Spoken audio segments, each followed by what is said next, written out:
or God, I don't even know what to call it when you're on YouTube. But let's just say welcome to the MF Lounge again. Yeah. It's a lot of fun. I'm here again with the bars open, so everybody knows we're relaxing in the lounge here. So cheers to that. Yep, you betcha. Unfortunately, this time it feels like last time me and Mike Young were talking. We had some adult beverages, and it went on way too long. But God, it was a lot of fun. Yeah, I remember that. I think we were like talking to like 11 or 12. So yeah, that's right. I have a hard cutoff about an hour. It's in my contract. So that's right, and we're gonna stick to that. Perfect. But in case you didn't know, I'm here with one of our good friends, Mike Young. Boy, I wish I had some communication skills because I couldn't even say that. Communications lead from Plan B Games, our good friend Mike. Mike, thanks for coming on. Thank you. Yeah. We at the MF Lounge here, we just want to get to know you. We always come on and talk business. But yeah, I know. Market. That's right. What's the new thing? What can we pimp out this time? But let's get to know you a little bit more. But also we can sprinkle some good board gaming stuff in there too. Yeah, I like this. This is a good mix. My favorite things. Awesome. So I want to start with the question I ask everybody. At least I try to right away, is what is something unique about you or something that's happened in your life that's unique or special that maybe people that don't personally know you would like to know or think is interesting? It's I don't talk about myself too much, but I think that there's a lot of people who have who are in the military and oftentimes are deployed overseas or stationed around. I wasn't an Army brat in the sense that I've been to dozens and dozens of locations, but it was really cool because I did grow up in Berlin, Germany. I was there from I think 82, 83 to 90. So when I was still little, I went to kindergarten through third grade there. Wow. And when I left, I didn't speak very fluent German, but I could get by. And it's just, I apparently I came back with a small accent, just being hearing the dialect and hearing so been in the States really since right around the wall, when the wall came down in Berlin. Mm-hmm. So I think that's kind of interesting and cool. I'm certain there's thousands more, but just looking at me, it just looked like some fat guy from the Midwest. So I know how that feels. So when you go to Essen with Plan B Games, you're like, oh, I'm home. You curl up with a nice bratwurst and just have a good time. Well, that's one of the things. I haven't been to Essen, and they've offered, hey, if you want to go, and I only have so much spousal equity that I can spend, and doing 3 or 4 domestic shows in a year. Is really taxing her with 2 little kids. So the Eggertspiel team handles most of the planning and coordination of that. All I have to do is just kind of give them some media and reviewers. I'll be picking up some copies and just do marketing on our side for this stuff. So still plenty of work related to it, but I get to actually pass. But I have an itch to go. It's just it's not good timing. And she's a teacher, so it's right smack dab in the middle of the school year. Yeah. So it's tough for me to justify leaving. Yeah. So say you have a little bit of time to do something. Where would be a place that you would like to go that would be nice and relaxing for you? I don't make it to Canada much, but I really like Canada. I really like Montreal. Mm-hmm. I've been a couple times, but I haven't really ventured too far out of city and out of where headquarters is in Rigaud.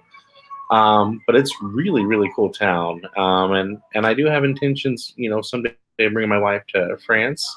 She really, really wants to go to Paris and see some of the different parts of France, southern France. So, if in a perfect world, that would happen sometime. Yeah.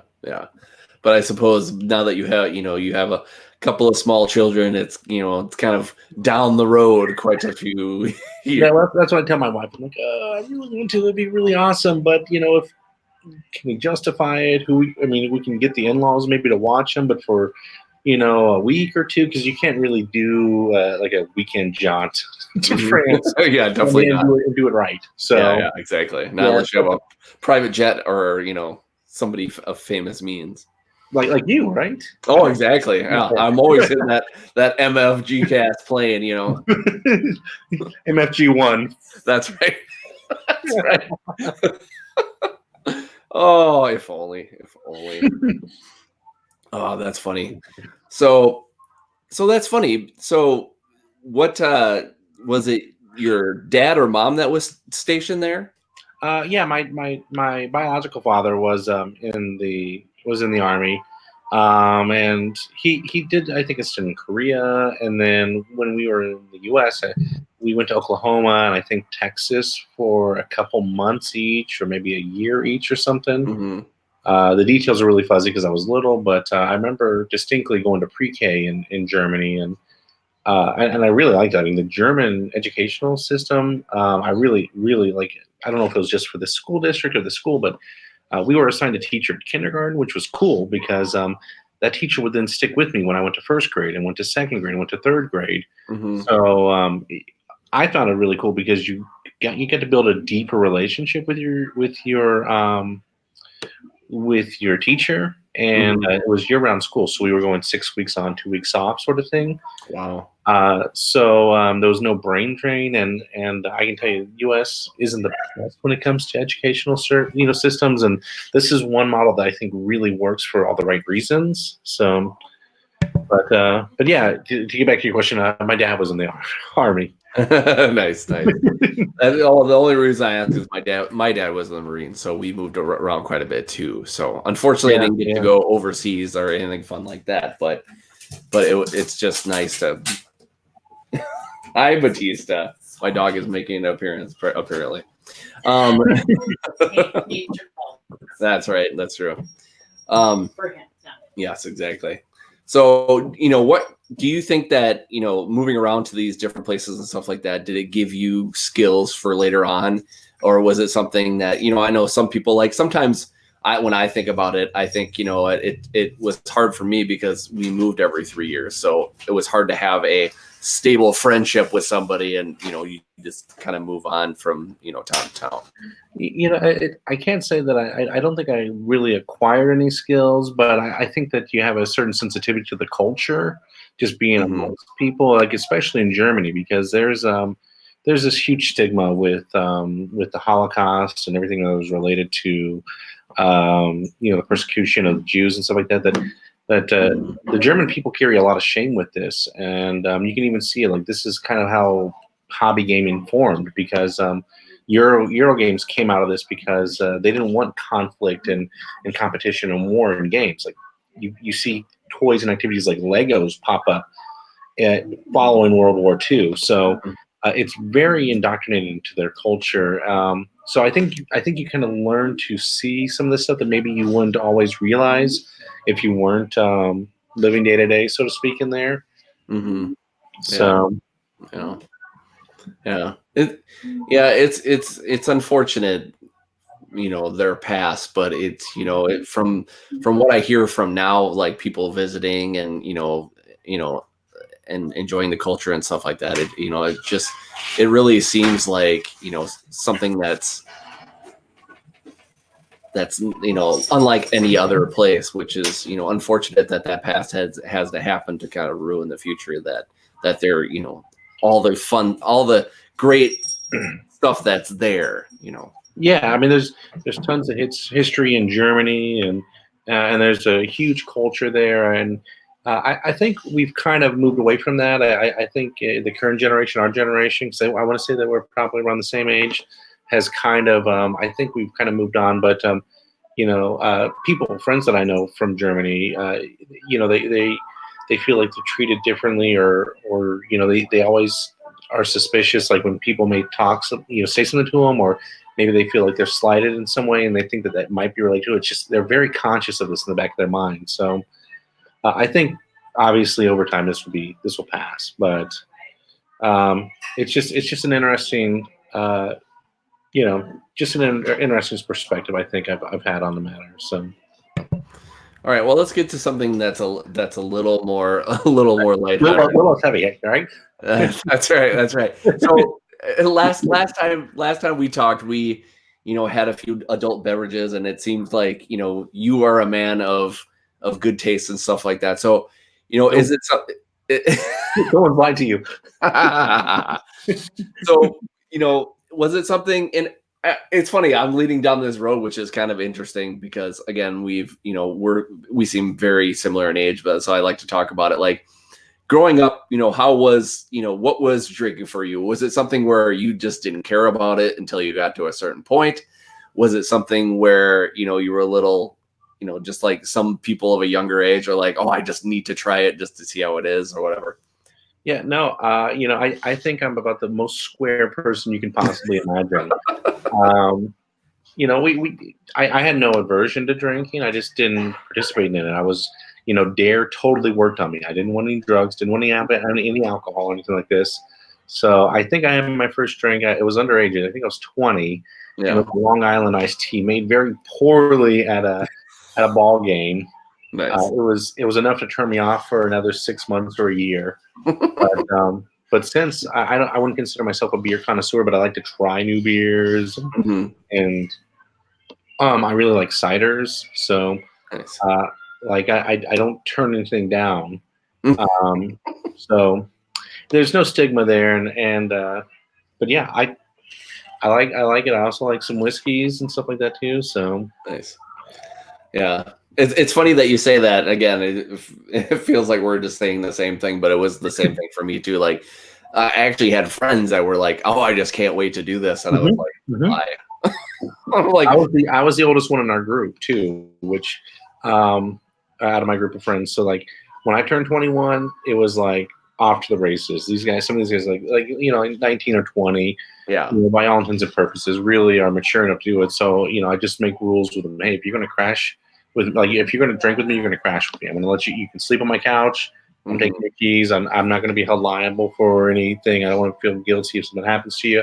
yeah, And we wouldn't get trashed or anything like this, but yeah, they were just so excited because I think that they just couldn't. They couldn't get access to it. Their parents didn't drink, so oh my hmm gosh, I got a beer or two. Whoa, like it's like total like a teen movie, cliche kind of like comedy thing going on there. yeah, Oh, yeah, yeah." Exactly. It's like, yeah. I think I really remember actually.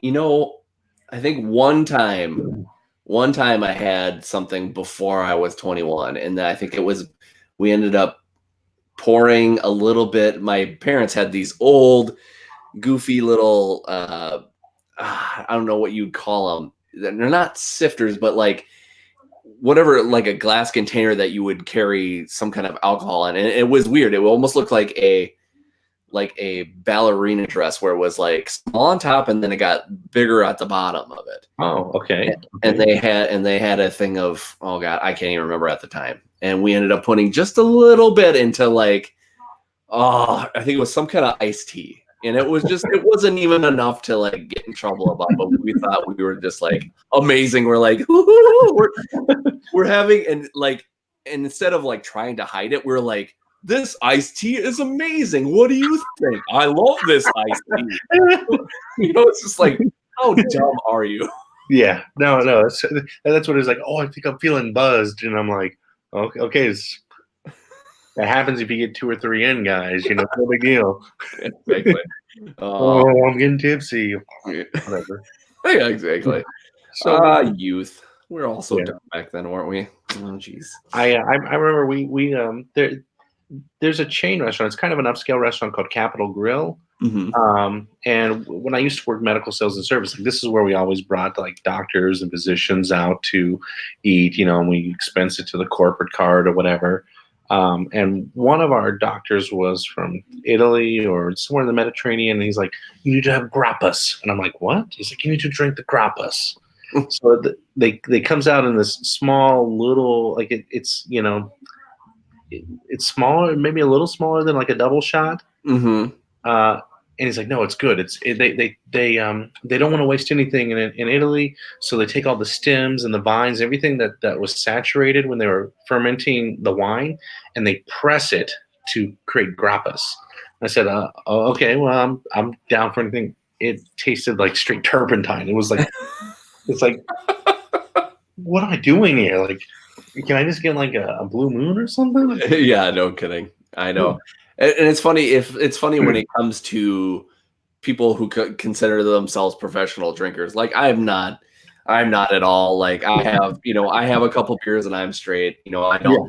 Unfortunately, my frail frame does not take well to any booze because, like, you were saying like some whiskeys you like I take a little bit and then it's like I'm done for the night. Might as well just Oh, yeah. have me on a couch sleeping for an hour. Yeah, But and that's the way with me. Like 2 beers, and maybe no more than three, or like a finger of whiskey. I'm done. Like yeah, I don't drink heavy. yeah. So, yeah, I think it's funny when, some of these connoisseurs or whatever, they're just like, oh, you need to try this, just like you said. And you're like, this tastes like it's burning a hole in my stomach. How can this be good? It Like, was so disgusting. yeah, exactly. I'm like, it tastes like feet. Like, Yeah. I thought I'm supposed to enjoy things in life, not like instantly regret them. My wife went to Trader Joe's. We have one locally, and Mhm. she goes, "Oh, I picked you up some stuff," and she got me like a dry cider, which was really good. But then she got me a pumpkin cider, and I said, "Well, I'll try it." It tasted like it was so weird because it tasted like pumpkin pie, Oh, and with more spice and apple underneath it. It wasn't a flavor I wanted in my mouth. I'm like, I tried it. Thanks, babe. No harm in trying and thinking of me. I appreciate it. But this was yeah, gross. exactly. Yeah, yeah. It's funny some of the things that people come up with. That's all right. Well, let's get to some actual game stuff. So, Oh yeah. we always talk about your game. Always talk about playing V games, which are always awesome. But I want your opinion, and most people can't answer me this question, but I'd like to see if you can. What is your favorite board game ever? Well, like my favorite of all time is easily Terra Mystica. Oh, Easily. nice. It's kind of a medium weight to heavyweight Euro. It was published by Feuerland Spiel, which also did Feast for Odin and Fields of Arl. Like they typically do like medium to heavy Euros. Mhm. I love it. It's perfect. Have you played this one? I have not yet. Again, it's one of the. Every time I get suggested a great game, I'm like, why am I not playing these great games? Well, I think it's in between prints right now, so you're going to be paying through the nose for it. Oh, yeah, yeah, yeah. But it's a 2 or 3 hour. It's a chunky Euro, but I like it because there's multiple resources to manage, and there's tracks, and there's area control, and there's a little bit of player interaction. It's just it's great, and I think digitally I've probably played the game like 200 times, 250 times. Physically, 40 or 50 times, but it's such a good game, Yeah. and uh, it's a hodgepodge. It's a little bit of a mess. It kind of feels like Vito Lasarda games where there's just too much crammed in there, Too much going on. but it's like one step back from Lasarda. So it's right to where my threshold is. If it gets longer than 2 or 3 hours, I will probably clock out. It's too much for me. Yeah. But that's a good one. That's one that we don't publish, but I really really really like it a lot. So Yeah, that's good. Well, easy. and we always talk about this when it comes to being parents, being adults that have limited time and stuff like that. So is that a game that you get to the table anymore, or is it something Yeah. basically you're gonna just play So, digitally? Because thank goodness, like number one, like the game was really popular, so that there was a free website that does tournaments, and they do seasons and stuff like that, and they give you a ranking. So I played a lot on that. yeah, But I picked up the game on the first print. I had it flown in from Essen because I was told good things about it. But my wife, I love her, but she's not like a heavy gamer. I'm envious because Tracy will play games with you. Megan, it has to be like Ticket to Ride, Azul level, without going much more complex. So those are ones that I'll save for game nights with buddies. But some of my friends are on the app, so we can play asynchronously. So that's a lot of times what we end up doing is just playing through the app because I know other dads and other parents who just don't have the time to commit to 3 hours. yeah.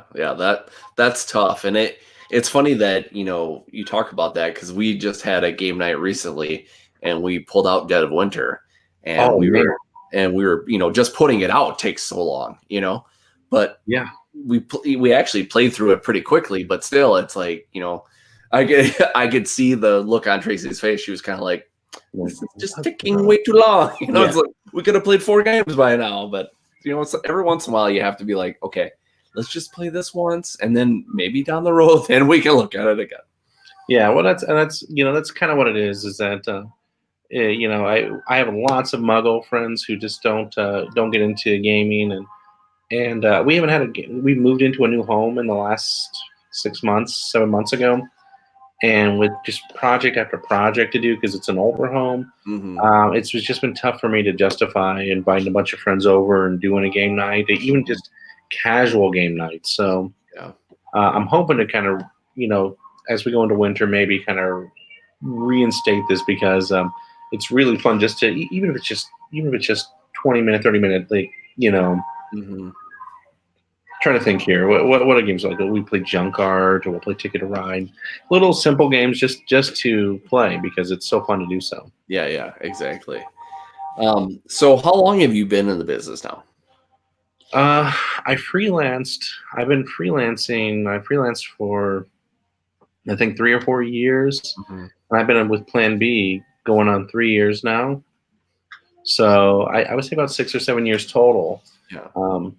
I spent a lot of time with Z-Man doing a lot of stuff with Z-Man, doing localization stuff with them, and excuse me, just different things related to their products because a lot of their stuff was coming in from German to be translated into English by Canadian, and they just need someone to kind of help polish it or stuff like that. So got my foot in the door with them, and when they became Plan B, the team left, became Plan B, fell into my lap.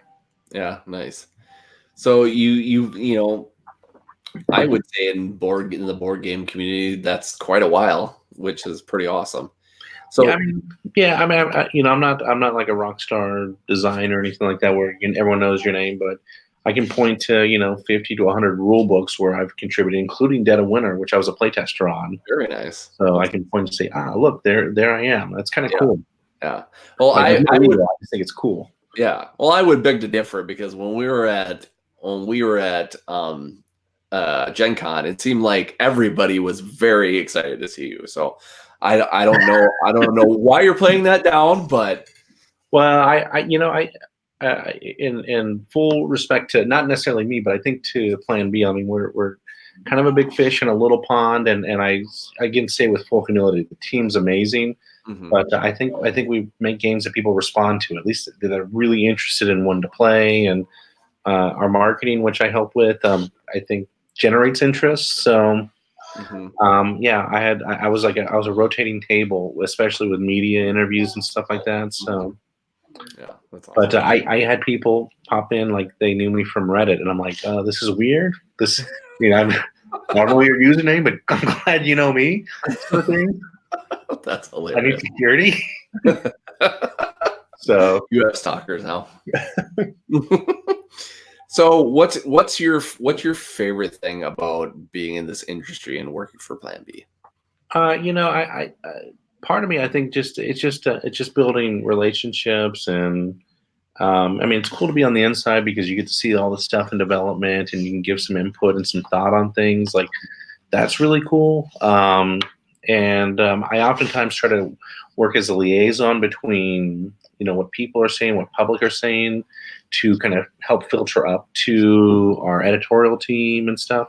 So, for example, like Century Golem, it was a hard no. We're not going to make this. We're not going to publish this as a series. And then me just constantly feeding them. Hey, look, people are really interested in this. Like maybe it doesn't make sense to do it like right now, but maybe we can find time to weave in this project somewhere. And I think it'd have a huge response by people, and sure enough, it did. Yeah. So it's cool to see like your efforts in some way being contributed, and um, I got to know a lot of designers, which is really cool because you can get their pick their brain a little bit on how they're making things, what they're doing, and give feedback into stuff like that. Oh, sorry. Someone just turned off my lights. Get That- out of here, monkey. It is. It's October, so it's spooky like now. Spooky. But yeah, with all that, I think it's cool to kind of contribute into something that you really enjoy, and it's really cool to feel valued in this sense. So, Yeah, that's awesome. and So- the team likes me enough so that they value my opinion, which is surprising because we're divided, but even as a team, everyone's opinion is heard, at least within the company. So that's really cool. Yeah, that's awesome. Oh, I had a question too, and I thought of, what is the one thing that you've worked on that you're the most proud of, that you've had a decent hand in? I'm really proud of Azul. Like Azul won the Spiel des Jahres, which that was always like a goal of mine. I helped work on the re-release of Carcassonne, which won the Spiel like in '99 or something. Yeah. But I worked on the revision and 10 years later. So that really wasn't me contributing to it. So when I had a chance, like we all knew this was something special. Like we played this game, we liked it a lot. This is perfect for families. This is right at the right weight and complexity.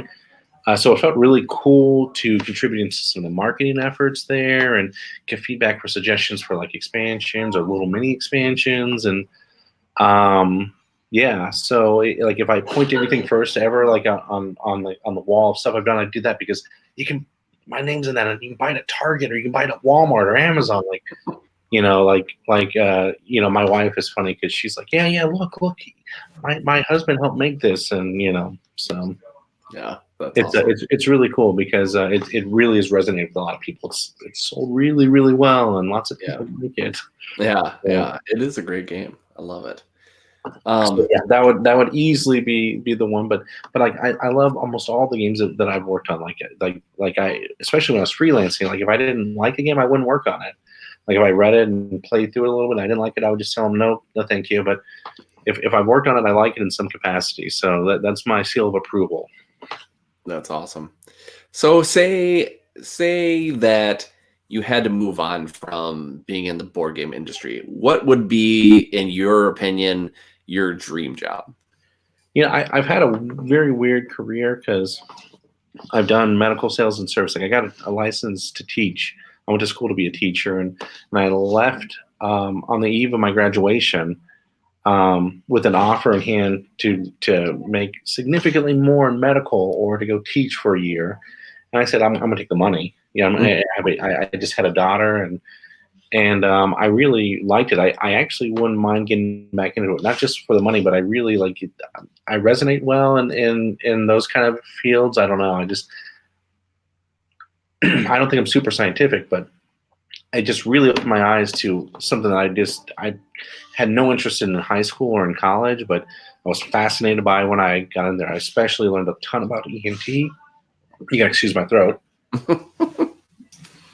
The T in ENT, but I learned a lot about that stuff, and it's just been fascinating me. And I thought about becoming a product line rep with that, but it would require me to move to California, and I was remarried, and we had kids in the way, so I didn't want to rip us up and move somewhere we couldn't afford, and so.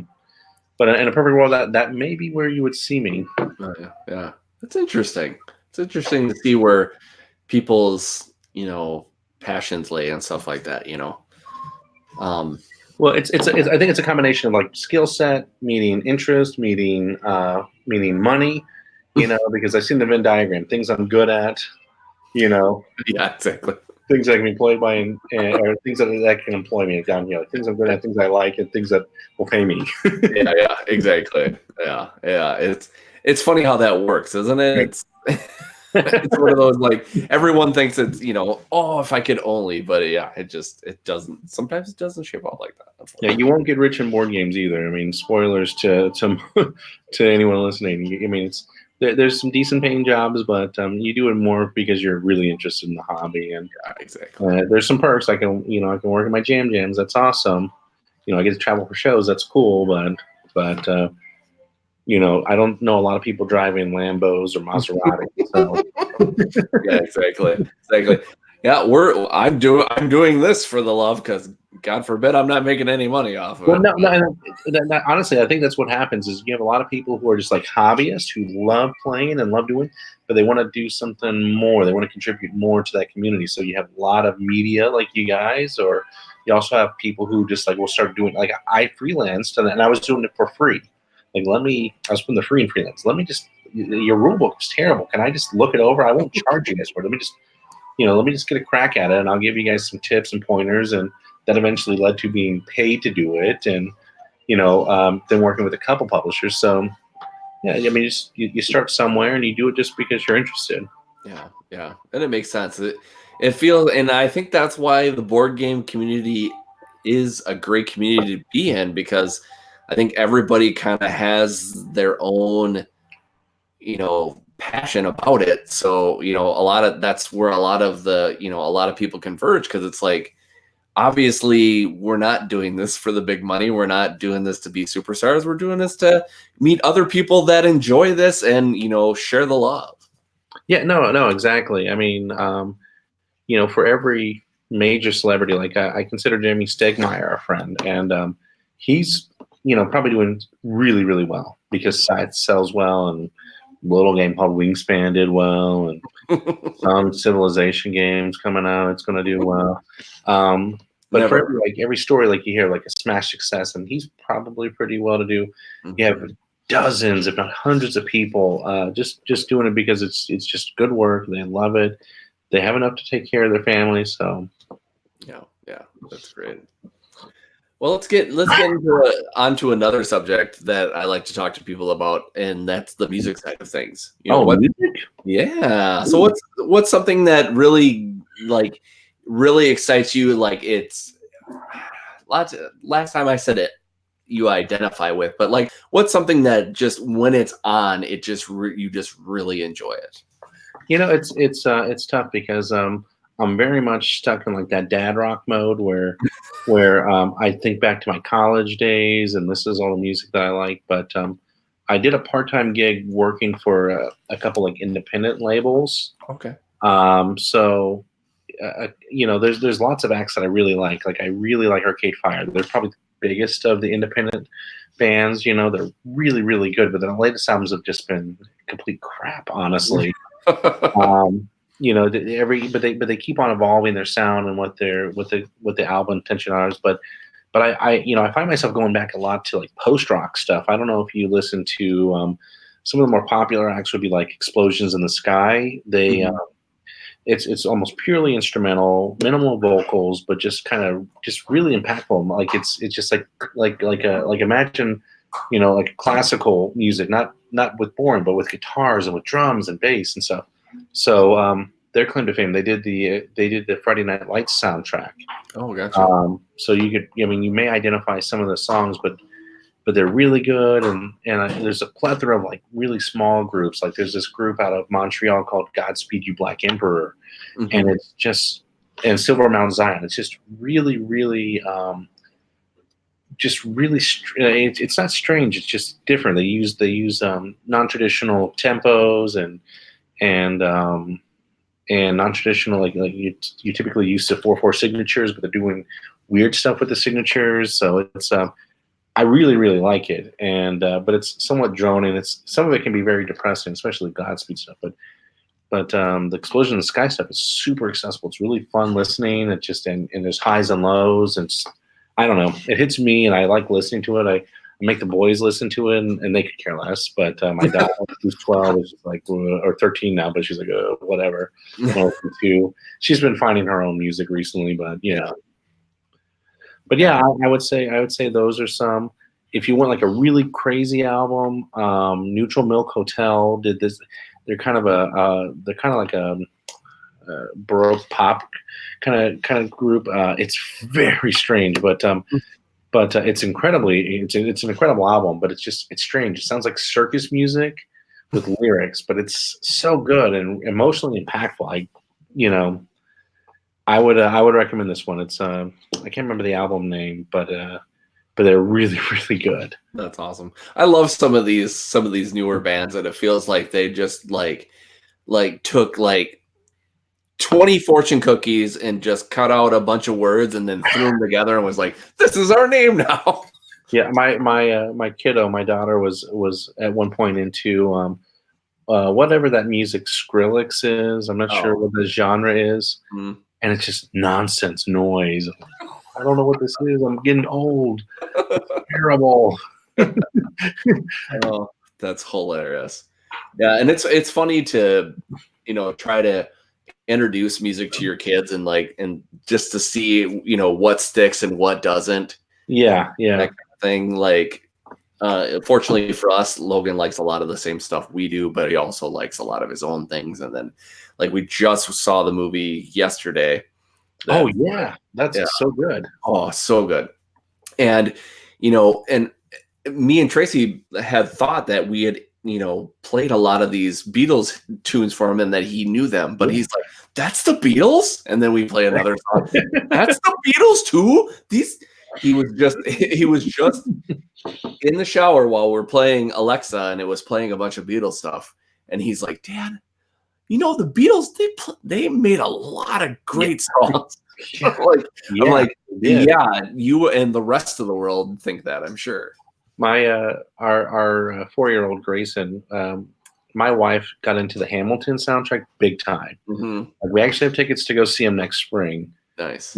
But we they had the touring cast coming through, but she was listening to it like every day, and Grayson picked it up. He loves Hamilton. Like, he's constantly singing the songs and just popping up and you know no tomorrow.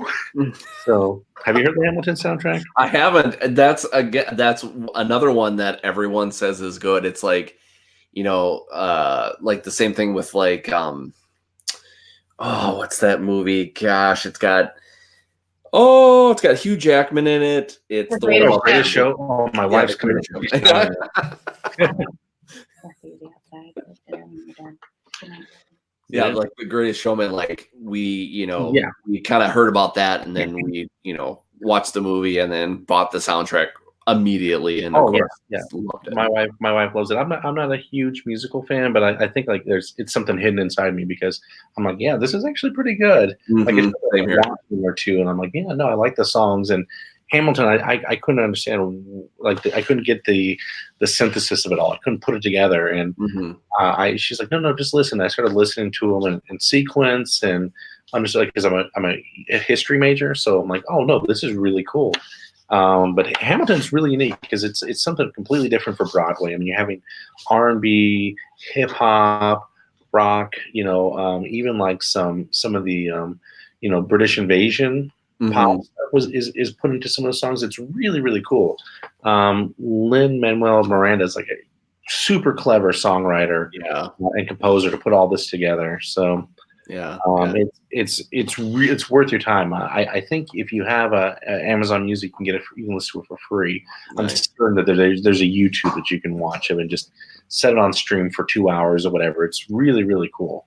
Yeah. Yeah. That's For all. someone who doesn't like musicals, I'm like, wow, this is really good. Yeah. Yeah. Same here too. Like we've seen a couple that I enjoy like here locally, but most of the time I'm like, yeah, not much. But yeah, even for me when we watched The Greatest Showman, I was like, wow, this music it's just really good. They put a lot, they put it together well, and some stuff Yeah, like I mean, Hamilton, it speaks volumes on how they can catch people that maybe don't really like that kind of thing.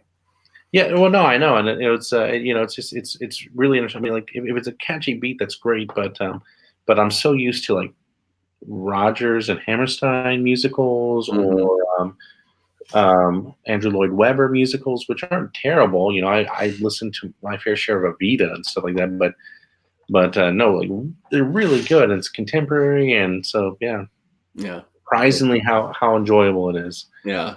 That's Maybe good. maybe I'm getting old and less finicky in my old indie music ways, but just enjoy, and if it speaks to you, great. Yeah. Yeah. That's awesome. All right. Well, I think we've exhausted a lot of things, but I'm going to ask you one last thing before we go. So, and I like to ask this about people that are kind of in the industry, and you can't say Terra Mystica, But Oh. what is one game that you wish you had a hand in that you think and don't think of it as like, okay, this was so popular or whatever. No, What's no. something that reaches your heart? You think, man, I would really wish I would have been on the ground floor on that. There's a couple that are coming to my mind, but I think I've been most impressed recently with a couple games, but I really like the 2 or 3 games that are kind of like popping out. I really, really like Chronicles of Crime. Oh yeah. It was published by Lucky Duck. These guys took it's very cool. I love the idea of it. It's like Sherlock Holmes consulting detective, but you have an app, and the system's perfect because you just have QR codes so that you can build your own scenarios if you wanted to with the tools they give you, but you can play through the stories that they have on there. It's really clever. I like the idea of it. And the tech integration's perfect. Nice. I think the other one, I played Sierra West recently too, which it's a really clever game. I picked it up at Gen Con, and it just something unique or different in terms of their action selection mechanism. Have you played this? I have not. No. So it's really good. Board and Dice did it, who also did Teotihuacan. But it's very clever because you make a path, and as you build this path, like you have multiple choices to go down, using a card tree. So I can go here, I can go there, and it isn't the greatest game in the world, but just that mechanism is really, really clever, and I can see how that could be used somewhere else. I'd like to figure out, like, pick that guy's brain who put it together, because it's just really interesting in terms of the decision tree and the space that you have there. So Yeah. I can appreciate the design of it, even though the game isn't the best, and I don't say that in a disparaging way. But the mechanisms are really unique and interesting. That's cool, and I like that too because I know that a lot of people, when you listen to a lot of people that have designed games, they always say, "Oh, I always like to take a couple of things that I really enjoy and put it into my own because it's like I love that certain mechanism or that kind of a little twist, but I want to make it into something that I know I could make better, but not." Not like you're saying, like not that the original thing wasn't bad. It's just something that you can improve on. It's given me ideas of what we can do with different games and stuff like that. I'm not a designer, but we all kind of contributed in the development of stuff. But I really like this idea and how it can be used elsewhere. And I really like it. We published Great Western Trail, but that was before Eggerspiel was in the Plan B family. But Alexander Pfister just like took elements of deck building. You played Great Western Trail, right? Again, another one. You're batting 0 tonight. I know. I'm sorry. I'm not like you, and I just know every game and play every game. Well, Great Western Trail is really cool because it's a deck builder in the sense that I have cows that represent that represent my herd that I'm bringing from Kansas City or from Texas to Kansas City. Yeah.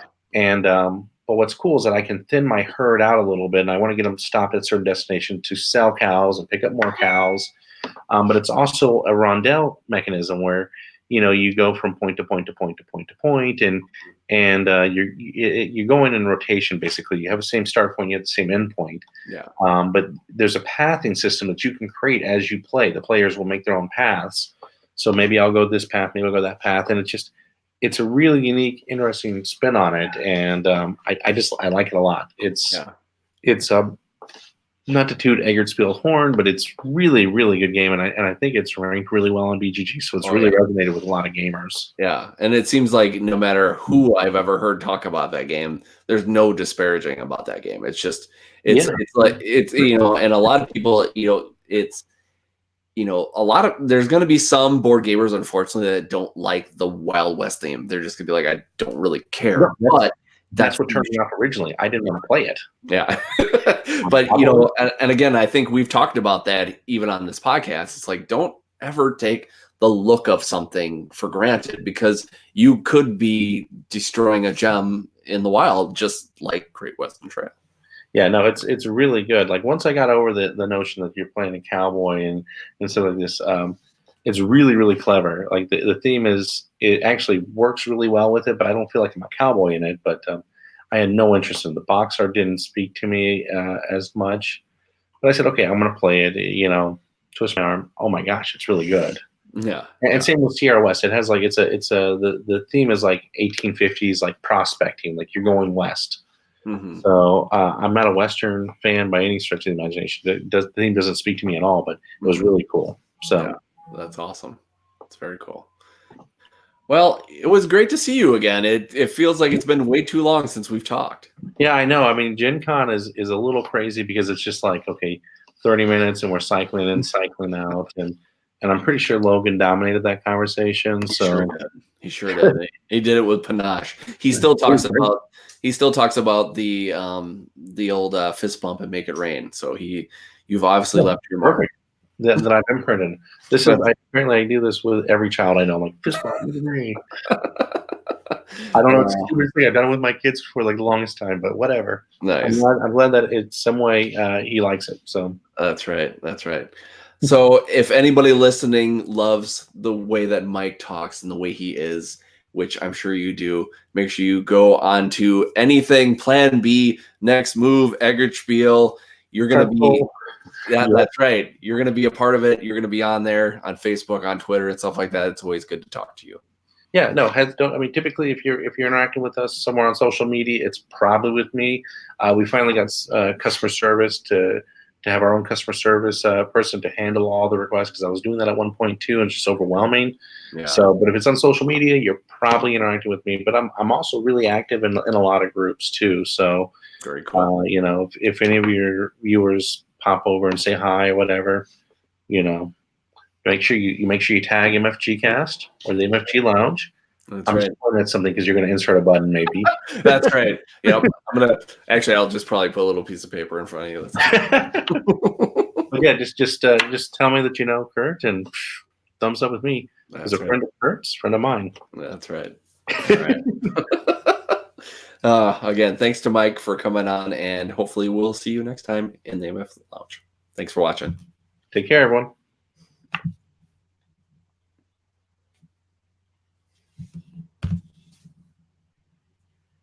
How long is